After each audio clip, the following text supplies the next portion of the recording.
경제 뉴스가 연예 뉴스처럼 들리는 그날까지 경제 브리핑 불편한 진실.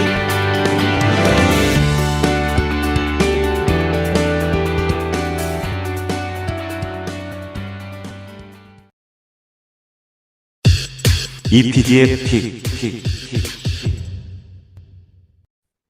투자 시장에서 개인은 파는데 기관은 사는 이런 정반대의 모습 흔하게 볼 수 있죠. 네. 물론 그 반대도 있고요. 이런 경우 누가 수익률이 높은지는 찾아보지 않아도 아마 다들 아실 거예요. 단기적으로는 개인이 수익률이 높을 수 있지만 장기적으로 봤을 때 개인이 이기는 경우 있습니까? 거의 없지 않나요? 막대한 정보력과 인력을 지닌 기관을 개미가 이기는 것. 개미가 코끼리에게 덤비는 것처럼 무하지 않나요? 그렇죠. 물론 코끼리의 귀를 물어 코끼리를 도망가게 만드는 개미 전혀 없는 건 아닙니다. 근데 문제는 그런 사이에 수많은 일반 개미들은 코끼리에 밟혀 죽게 되잖아요. 정말 안타까운 일이 많이 벌어지죠. 그런데 이런 모습 너무나 자주 목격되거든요. 최근 국내 투자 시장에서도 비슷한 모습이 보이고 있는데요. 그런데 한 가지 다행스러운 것은요, 과거와는 좀 다른 양상이더라고요. 어떻게 다를까요?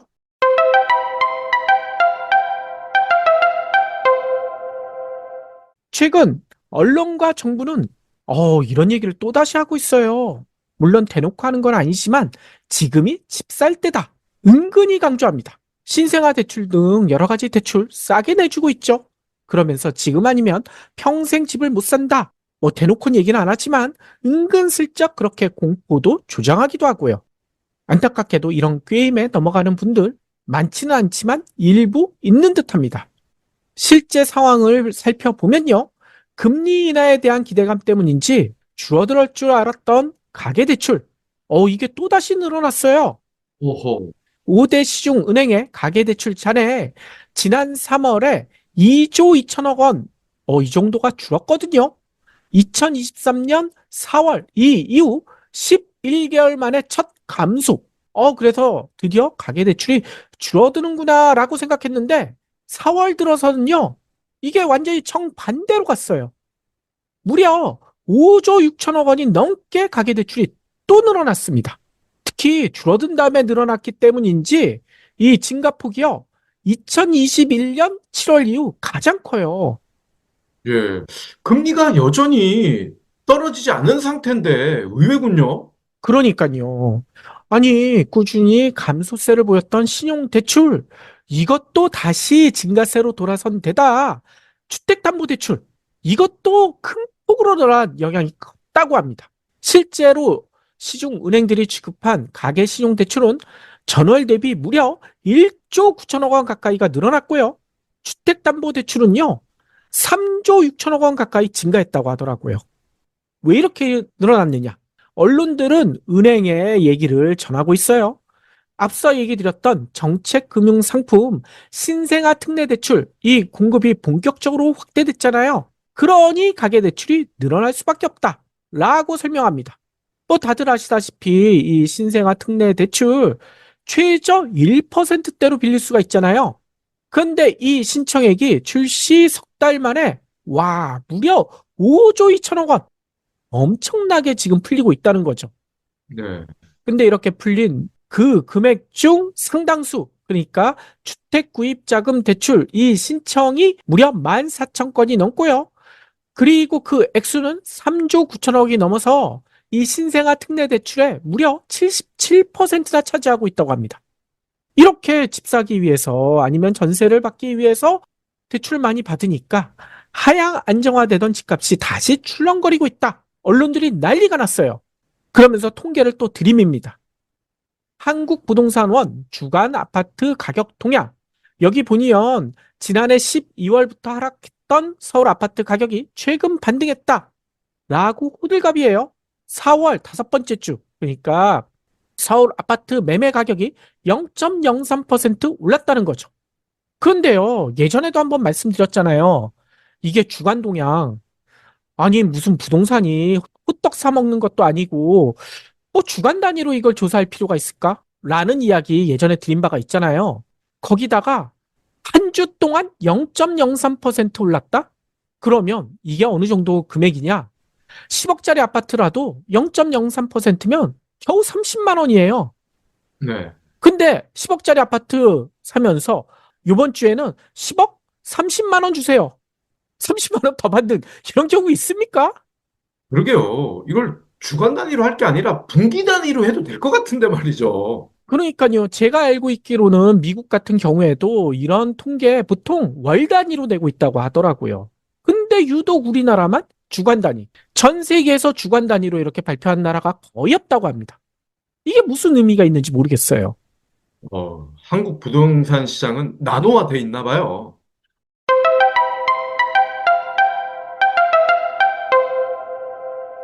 아무튼 이것만으로 부족하잖아요. 저희가 경불진에서도 여러 차례 얘기 드리니까 아니 0.03%? 30만 원? 이 코웃음 치는 사람들이 많을 것 같아서 또다시 언론들은 전세 대란을 설파합니다. 서울을 중심으로 아파트 전세 매물이 풍기 현상을 보이고 있다 라고 강조를 해요. 특히 1000가구가 넘는 일부 대단지에선 전세 매물이 아예 좌치를 감추었다 라고 강조를 합니다. 그러면서 역시나 또다시 통계를 들이대요. 서울 아파트 전세 수급 지수 99.3이래요. 전주에 비해서 1.4포인트가 상승했다고 합니다. 이 얘기를 왜 할까요? 전세 가격 오르고 있으니 아우 전세 이제 그만 생각하고 차라리 집 사라. 이런 부추김이잖아요. 아이고, 근데 99.3이라고요? 그러니까요. 이게 말이 안 되죠. 이 전세 수급 지수 기준이 100이잖아요. 100보다 높아야 전세 수요가 많다는 얘기 아닙니까? 근데 100보다 밑에 있어요. 99.3. 크게 차이 나는 건 아니지만 공급이 더 많다는 얘기잖아요. 아니, 언론들이 전세 대란 이렇게 난리칠 정도라면 이 전세 수급 지수가 100을 훨씬 넘겨야지 정상 아닙니까? 그렇죠. 근데 99.3을 드밀고 있어요. 근데 문제는 이런 부추김 때문일까? 언론들은 또 요거까지 설파를 해요. 서울 아파트 거래가 늘었다. 지난 3월 서울 아파트 거래량이 3,899건을 기록했거든요. 그러면서 일부 언론들 지난해 11월, 12월에 비해 2배가 넘게 늘었다 라고 호들갑입니다. 지난해 11월, 12월 거래가 멸종되다시피 했잖아요. 서울 아파트 거래량 1,800건에 불과했었거든요. 근데 3,800건이 넘었으니까 거의 2배가 넘게 늘어난 건 맞아요. 3월이 그러면 4월에도 그렇게 늘어났을까? 4월은 아직 집계가 다 끝나지 않았잖아요. 어제자 5월 7일까지 집계된 거를 살펴보니까요. 2,679건이에요. 그러면 대충 계산해 보면 집계가 완료돼도 4월에 4,000건을 넘기가 쉽지 않아 보여요. 4,000건 안팎을 기록할 것으로 보인다는 거죠. 그런데 경불진 올해 들어오신 분들은 이 의미를 아실 겁니다. 4,000건.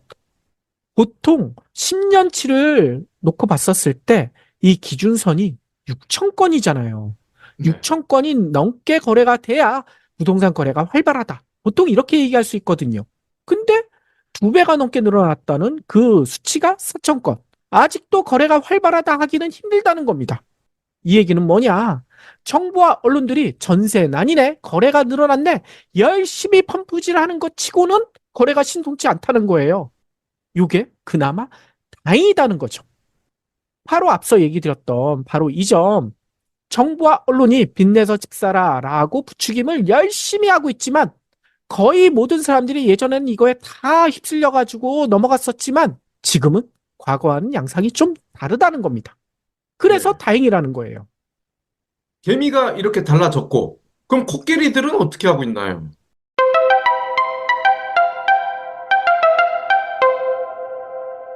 코끼리들, 장난이 아닙니다. 이 코끼리, 이 기업들이 어떻게 하고 있을까? 지금 보니까요, 난리가 났어요. 어떤 난리가 났느냐? 자산을 매각하기 바쁩니다. 음, 순살 자유로 악명 높은 GS건설. 여기에 자회사가 있대요. GS 이니마. 이름이 되게 독특하죠? 여기에 일부 지분 매각을 검토하고 있다는 거예요. 아니, GS 이니마. 이게 뭐 하는 회사냐? 이게요, GS건설이 2011년 인수했던 글로벌 수처리 업체라고 하더라고요. 근데 이 업체가요, 지난해 매출이 4,900여 원, 전년 대비 21.7%나 증가했습니다. 직전 연도도 20% 이상 증가를 했고요. 이 얘기가 뭘까요? GS건설이 가지고 있는 알짜 신사업이라는 거예요. 근데 어쩔 수 없이 이 알짜를 매각하려고 한다는 거죠. 네. 이유는 뭘까? 지금 GS 그룹 자체가 난리가 났잖아요. 건설도 마찬가지고요.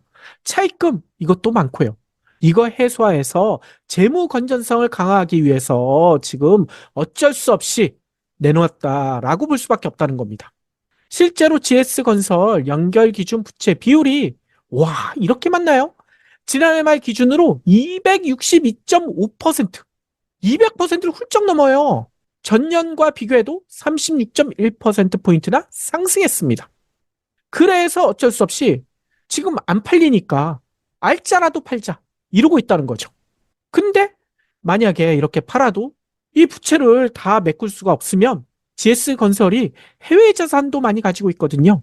지금 해외 자산 매각도 검토하고 있다라는 얘기가 나오고 있더라고요. 예. 대표적으로 미국 개발 사업 아니면 베트남에 가지고 있는 토지. 본사 사옥을 팔려는 건설사도 있다면서요? 이게 팔려는 것까지는 아니지만 담보를 잡은 회사가 있어요. 회사가 어디냐? KCC 건설. 지난해 1월 서울 잠원동에 이 KCC 건설 본사가 있대요. 여기를 담보로 내놨다는 거예요. 이를 통해서 625억 원어치의 회사채를 발행해서 현금을 마련했다고 합니다. 현금을 어느 정도 쌓아놔야 이 PF 여러 가지 부실 이거 견딜 수가 있을 테니까요. 뿐만 아니에요. 요즘 가장 핫한 기업 중에 하나죠. 신세계건설. 이 신세계건설이 지난 2월 레저 사업 부문 매각으로 현금 1,800억 원을 확보했다. 이 얘기 예전에 드린 바가 있어요. 근데 이 이외에도 계속 신세계건설은 팔 거를 지금 찾고 있다고 합니다. 왜냐? PF 이 만기가 돌아온 것이 지금 많거든요. 이 PF 부실이 터지니까 이걸 4월 이후로 지금 다 밀어놨잖아요. 정부에서 다 밀어놨는데 이제 만기가 돌아오고 있다는 거예요.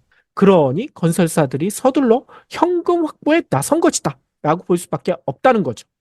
그런데 놀라운 것은요. 이 PF 위기에 빠진 건설사만이 아니더라고요. SK그룹 있죠? 네. SK그룹은 그동안 최근 몇 년간 본격적인 투자로 유명했잖아요. 이 하이닉스 가지고 있고 하니까. 근데 SK그룹이 얼마 전부터 완전히 바뀌었대요. 지금은 군살 빼기의 한창이라고 합니다. 어이구, 하이닉스 시총이 엄청 불어서 되게 안정적인 줄 알았는데 그게 아닌가 보죠? 그렇죠. 판단을 다르게 하고 있는 것 같아요. 지금은 확장할 때가 아니다. 긴축할 때다. 경영 기조까지 바뀌었다라는 얘기가 나오고 있다는 거예요. 그래서 SK이노베이션의 석유 개발 자회사 SK어스온이라고 있거든요.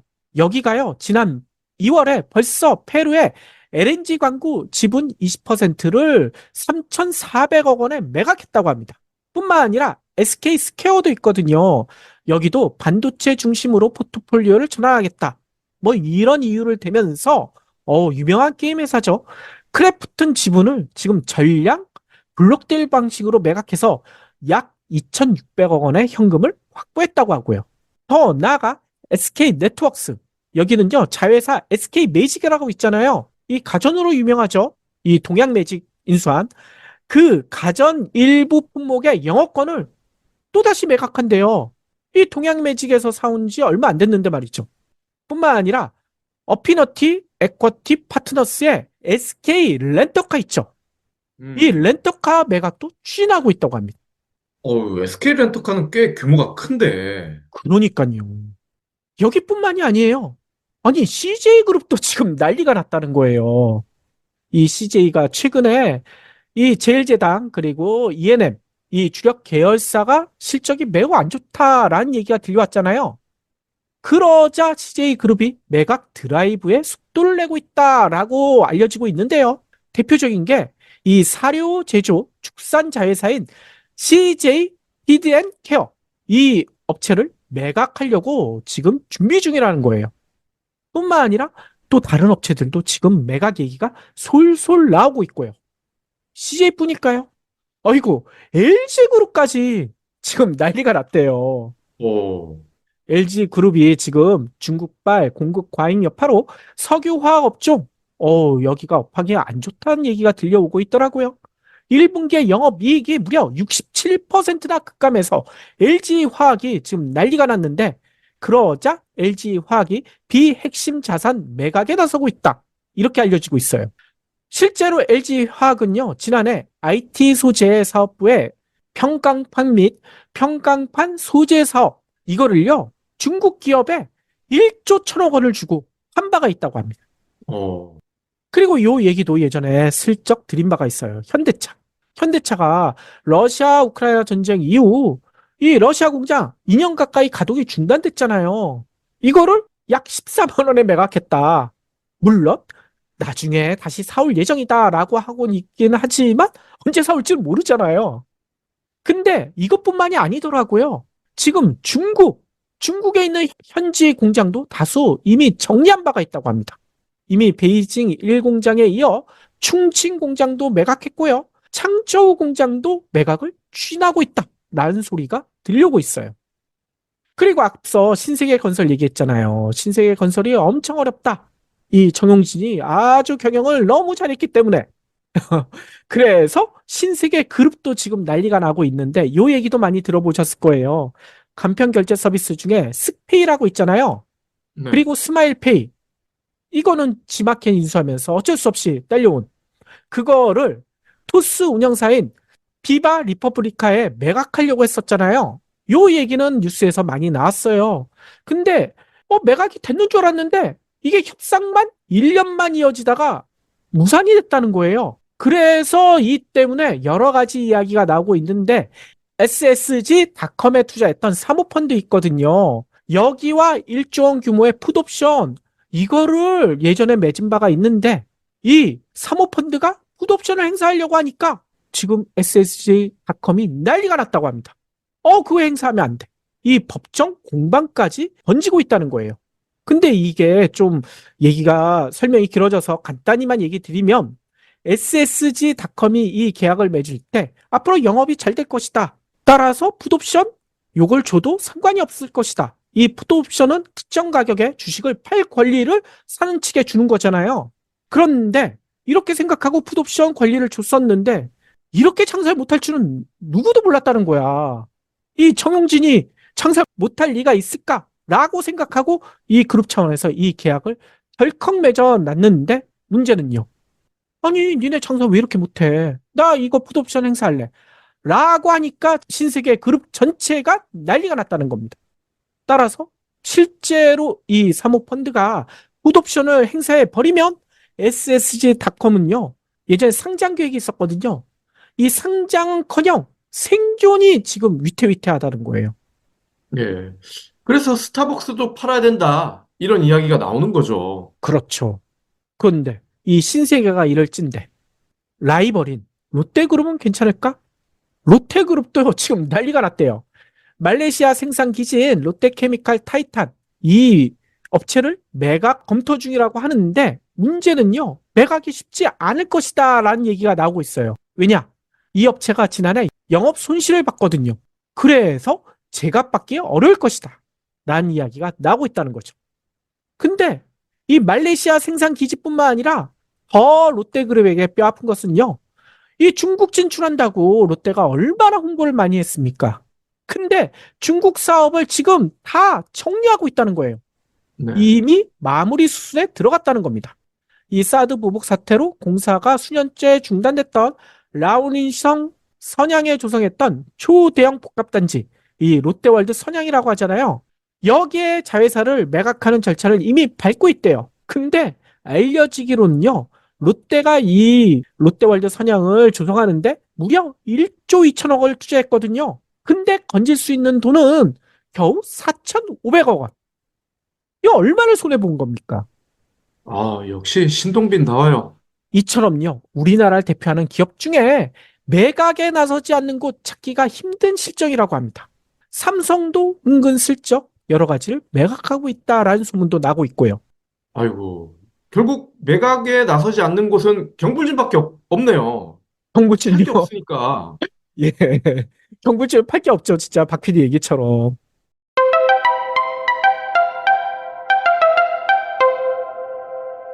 이 얘기가 뭔 얘기냐. 경제가 이제는 좋아진다. 정부나 언론들 이렇게 얘기하고 있잖아요. 수출도 살아나고 있다. 근데 경제가 좋아지고 수출이 살아나면 기업들이 왜 자산을 매각합니까? 기업들의 판단은 다르다는 거예요. 그래서 언론과 정부의 얘기와 달리 자신의 판단대로 행동하고 있다는 거죠. 특히 이렇게 자산을 많이 매각하는 거 IMF 경제 위기 이후 이런 적이 있었나? 이런 얘기가 나올 정도라는 겁니다. 이처럼요, 국내 주요 기업들이 공격 투자, 이거 올스톱하고 자산을 매각하면서 군살 빼기에 나서면서 현금 확보에 나서고 있다는 모양새라는 거예요. 엄청난 정보력과 많은 인재를 거느린 굴지의 기업들이 이러는 이유, 뭐, 자세히 설명드리지 않아도 다들 아실 겁니다. 네. 그런데 지금이 투자 적기라고요? 부동산 가격이 다시 올라간다고요? 이거 삼척동자도 웃을 소리 아닐까요? 예. 그런데 일부 개미들이 또 빚을 이렇게 늘려서 집을 사는 걸 보면 참 안타깝기 그지없죠. 그러니까요. 이 정부와 일부 언론들의 공포 마케팅 이것 때문에 빚내서 집사라 투 이 싫어하는 것 때문에 일부 넘어가는 분들도 있는 것 같긴 하지만 앞서 설명드린 것처럼 다행히도 생각만큼 많지는 않은 것 같아요. 그러는 사이에 막강한 정보력을 바탕으로 경기 침체를 우려한 기업들은 벌써 현금 쌓아두기에 혈안이고요. 그러면요, 여기서 우리가 판단을 내려야 되겠죠. 정부와 언론의 말에 따라야 할지 아니면 기업들의 실제 움직임을 쫓아야 할지 답은 벌써 나와 있지 않나요? 그렇죠.